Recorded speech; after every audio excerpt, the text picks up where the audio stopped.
গণঅভ্যুত্থান দিবস 2025 উপলক্ষে আমাদের মোরেলগঞ্জ উপজেলায় শহীদ মাহফুজুর রহমান তার সমাধিতে আমরা পুষ্পস্তবক অর্পণ করেছি উপজেলা পর্যায়ে সকল অফিসারকে নিয়ে এবং তার জন্য দোয়া করেছি।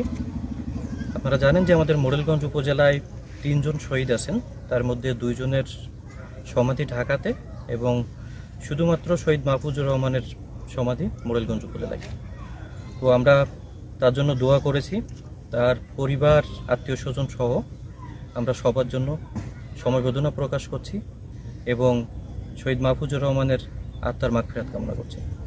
আমি আজকে এই দিনে এই নতুন স্বাধীনতা দিবস উপলক্ষে আমি আজকে বর্তমান অন্তর্বর্তীকালীন সরকারের কাছে আমার একটা আবদার, মাহফুজ সহ যত ছাত্র জনতা জীবন দিয়েছে তাদের রক্তের বিনিময়ে তারা আজকে এইখানে এসেছেন, যেন ভবিষ্যতে সেই ফ্যাসিস্ট স্বৈরাচার শেখ হাসিনা আর যেন বাংলাদেশের মাটিতে প্রবেশ করতে না পারে, এই মসনদে না বসতে পারে, সেই আহ্বান জানাবো দেশবাসীর কাছে।